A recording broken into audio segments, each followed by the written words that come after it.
Followers of the Way, the Dharma of the heart has no form and pervades the 10 directions.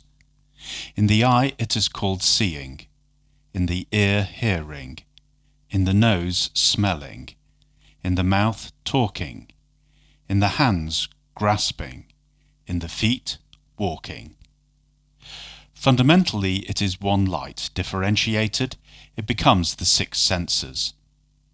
When one's whole heart comes to a full stop, one is delivered where one stands. Why do I speak thus? It is only because I see you, followers of the way, all running about with an agitated heart, quite unable to stop, fretting yourselves over the playthings of the old masters. So this is from the sermons of Master Rinzai, the Rinzai Roku. And for reference, in the Zen teaching of Rinzai, translated by Irmgard Schlegel, this is 11d, and it's just the first paragraph of of a longer sermon.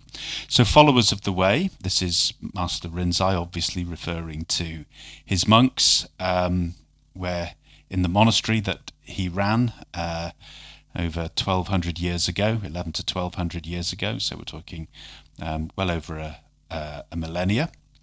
And here we have again his very sort of direct style. He's also very much at ease with the teachings, and he's able to point very directly as to what these mean for the individual, really.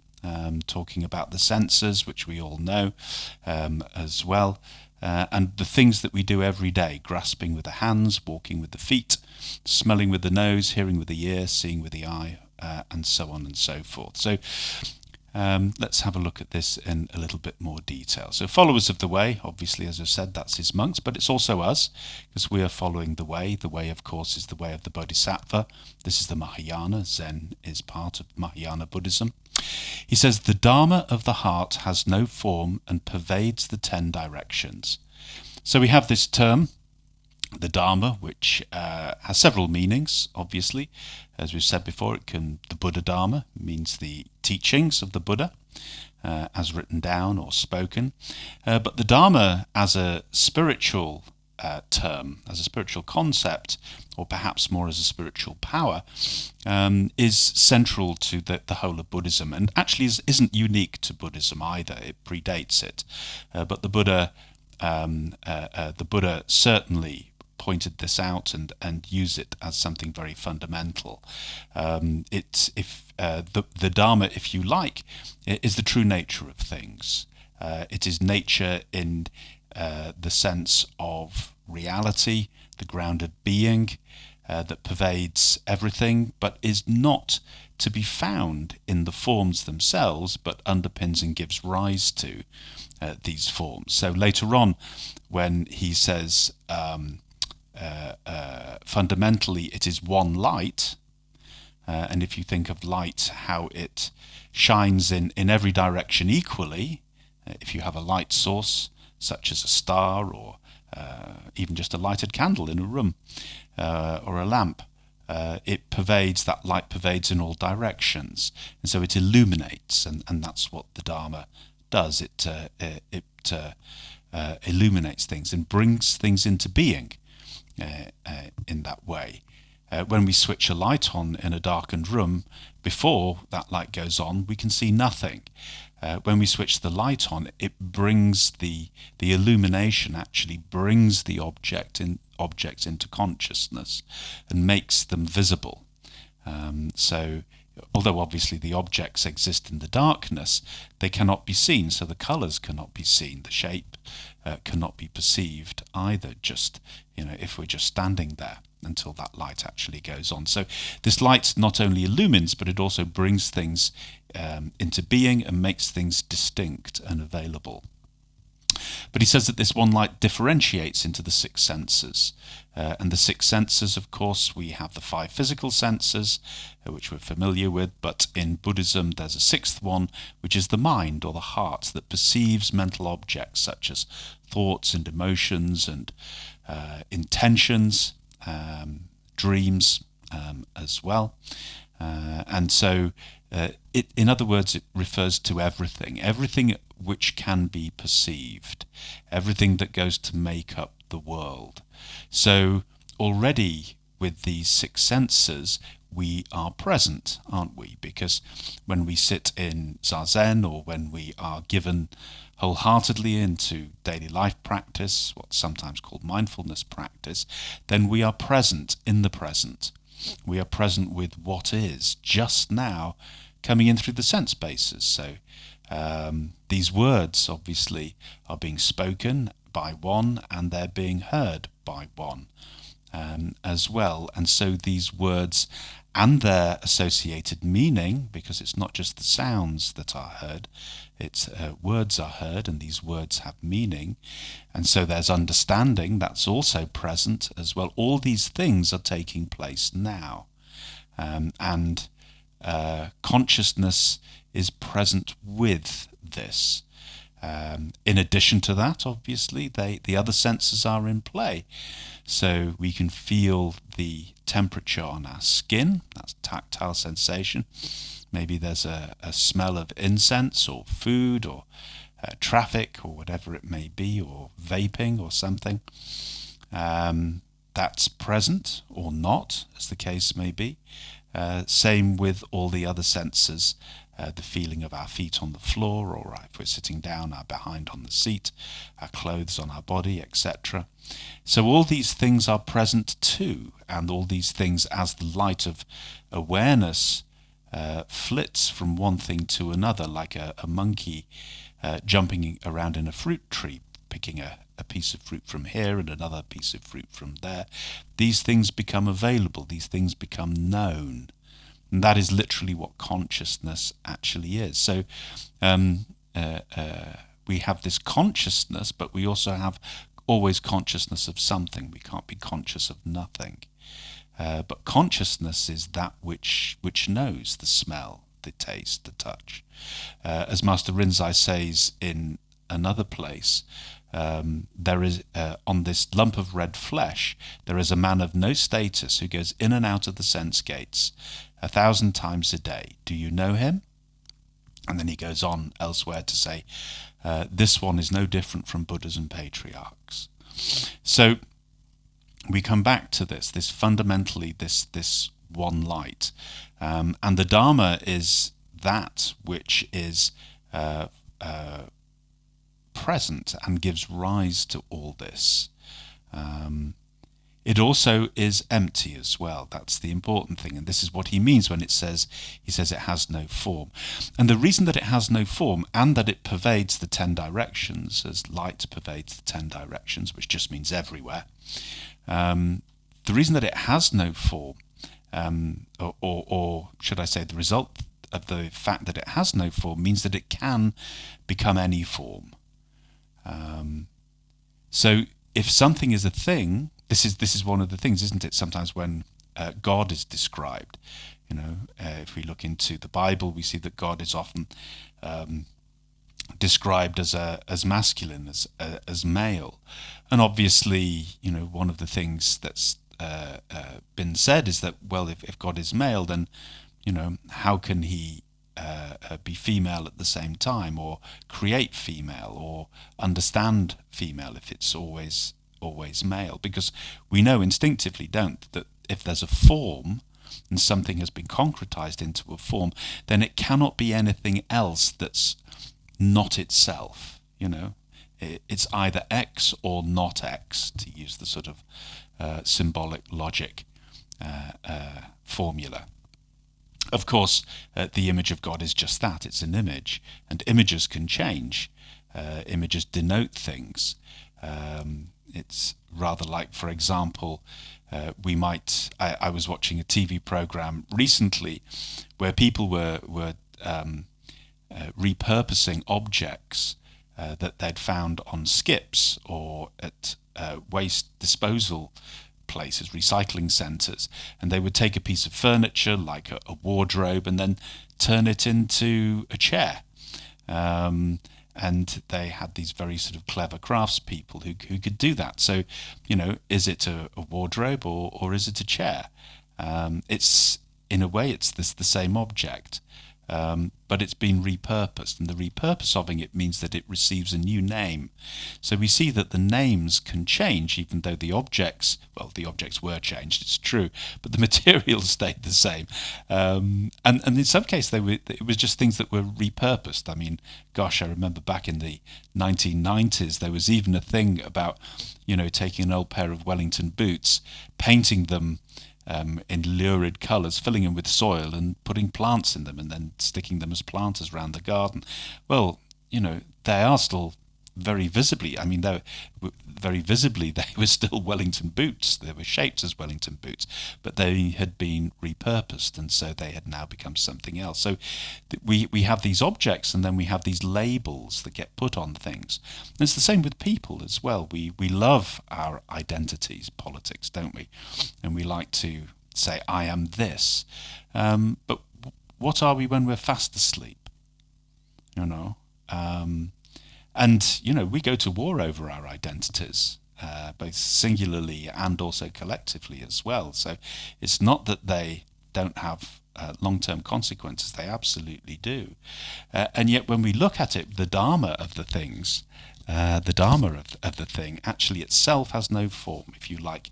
That which brings it into existence has no form of its own. So this dharma pervades, and this is something that is often played with the Zen masters. Again, in another place, Master Rinzai says he's saying how he has so many robes that he can wear, and sometimes he wears the robe, of the Dharma, and sometimes he wears the robe of Zen, and sometimes he wears the robe of purity, and which is a very a robe that is worn by the great, the Roshis and the high abbots. And he says, when I do this, he says, all my disciples are besides themselves with joy, saying, oh, look, oh, just look, there goes my wonderful teacher. And he said, and then sometimes I take all these robes off, and then the same people run about, shouting, saying, the master goes about naked. And I shout at them and say, do you not know he who wears all these robes? And they turn around, and for the first time they look at me, and for the first time they know me. Of course, he wasn't literally talking about wandering about naked. I presume he was talking symbolically. What he was saying was that there is one who wears all these names, such as a Roshi, such as a Lord High Abbot, such as a man, such as being Chinese, which Rinzai was, Lin Chi, such as being a boy or a man or an old man or a corpse. These are all robes that we wear throughout the day, and we all have them. We're all employees and spouses and partners and friends and sons and daughters and fathers and mothers and maybe grandparents and whatever. We are all these things, and when we play those roles, we differentiate between them as well. So we see that the differentiation is not just into the sixth sense basis; it's also particularly in the mind realm. It's also into these forms of roles and identities with which we play, and we do it quite naturally. I mean, we don't have to be self-conscious about it. When we're with a parent, we behave as a child, or as the offspring. If we are a parent ourselves, then we behave as a parent when we're with the children, and so on. And we don't behave in the same. We don't talk in the same way. We probably don't use the same language either, and we even think differently. So these roles come quite naturally. And then on top of that, of course, if we're familiar with the Buddhist wheel of life, those 6 realms, we can sometimes also be fighting demons and hungry ghosts and miserable beings and haughty devas. as well, and we can also be human beings as well, and be the best of what it is to be human with the warmth of the human heart. And so these are all labels, these are all robes, and it was all these things that Master Rinzai was referring to. And actually, Master Ikyu, there's a nice story with him, because as an old man, he was charged by the emperor with restoring Daitoku-ji, which is one of the great Rinzai training monasteries in Kyoto, still there currently.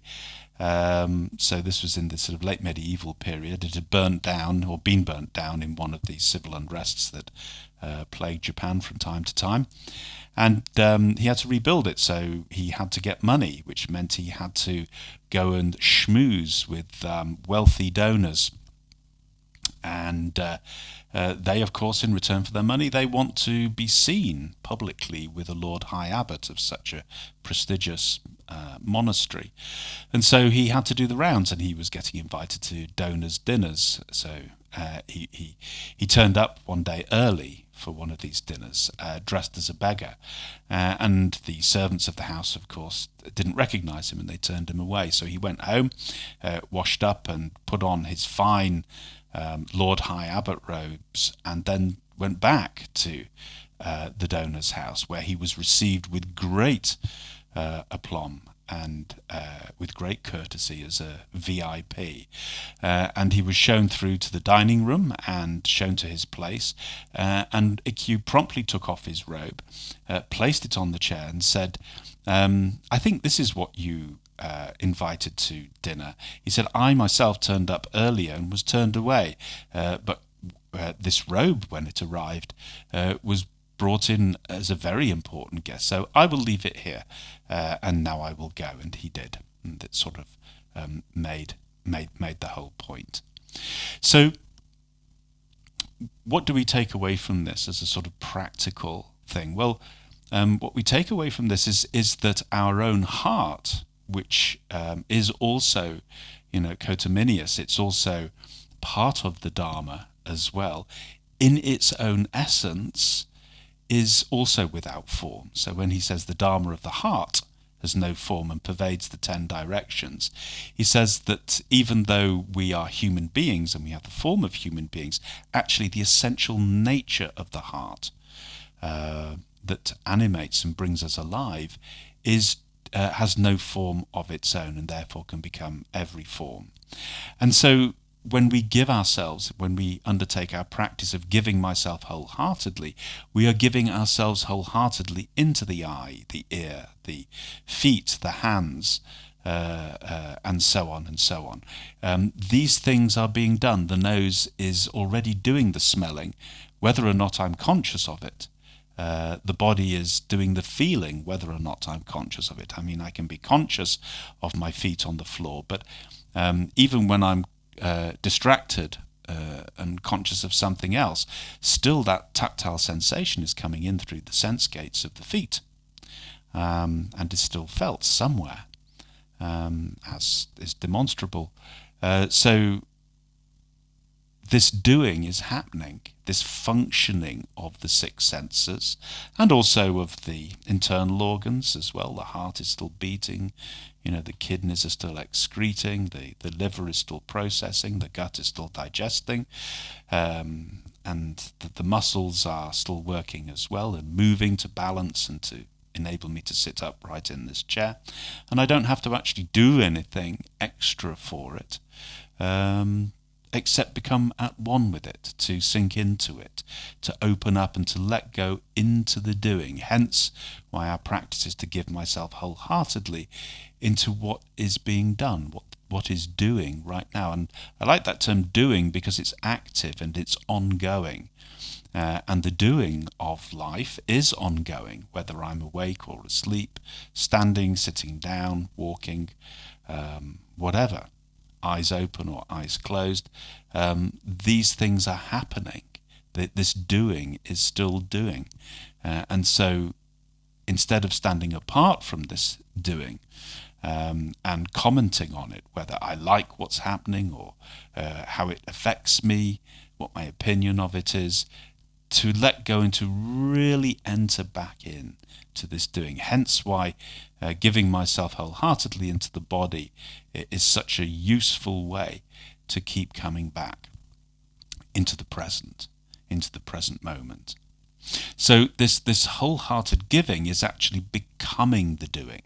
We become the doing. So if we're walking, instead of I being lost in my usual daydreams, we let go of this I, and instead what happens is we become the walking, or we become the looking from side to side, or we become the hearing if we're having a conversation with somebody, and so forth. These are all the things that we are giving ourselves to, and therefore we are becoming as well. Soho An, actually, he talks about it as well when he was learning art. He said that his teacher said, before you paint the ocean, you must go down and become the ocean. And he said they took him at his word, and they spent the whole day sitting on the beach just becoming the ocean. And then he said in the evening we all went back to our studios, and it was the ocean that picked up the paintbrush and painted the ocean. And Master Rinzai himself used to test his own Zazen strength in the same way. On a winter's night, he would go out into the snow and he would sit Zazen outside in the mountains outside the monastery. And there the wolves would come and they would sniff him, but they would think he was a rock because he sat so still and was completely unperturbed. And as he himself said, he said, if I had showed a moment's fear, they would have recognized me as prey and I wouldn't be here. But he said instead they just jumped over me, thinking that I was a rock. So there we are.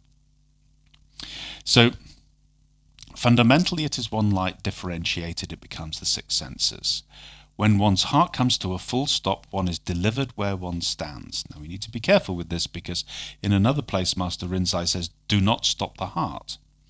And what he means by this is not to practice nihilism, not to practice some kind of shutting down the senses, so it's sort of akin to being in the coffin. That's not what it's about at all.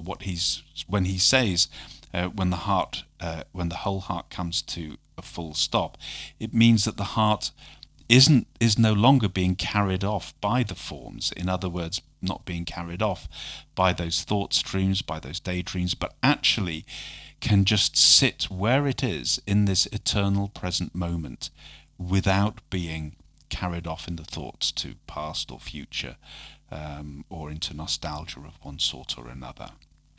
Why do I speak thus, he says? It is only because I see you, followers of the way, all running about with an agitated heart, quite unable to stop, fretting yourselves over the playthings of the old masters. Well, those playthings of the old masters that they're fretting themselves are, of course, the master's koans. And perhaps for most of us, if we're not working on koans, doesn't matter. We've still got plenty of other things to fret over. And boy, do we find it. And it reminds me of something my own late teacher said when she was at the beginning of her training, and she met her very first Zen priest who'd come over from Japan, who was giving a talk in London at the Buddhist Society. And the priest had some broken English, to which they were not really used to the accent, so it was quite difficult to understand the talk. But the question that he was asked was, is there any obstacle to Westerners practicing Zen? And this was in the 50s, so we have to remember that people, very, very few, if anybody, really had gone through the actual Zen training from the West, so no one really knew. And there weren't any sort of Zen groups. There were lots of books that people read and talked about endlessly, but there was no real practice. And so they wanted to know whether Satori was a real thing for Westerners too. And he said, the priest replied, he said, well, basically he said the answer is yes. Westerners can train in Zen, and there's no reason why Westerners could not train in Zen. He said, although my experience of you is such that you do have a particular obstacle that can make it quite difficult to train. And they all said, yes, and what is it? And he said, It's that you are constantly pranning. And they said, pranning? What's pranning?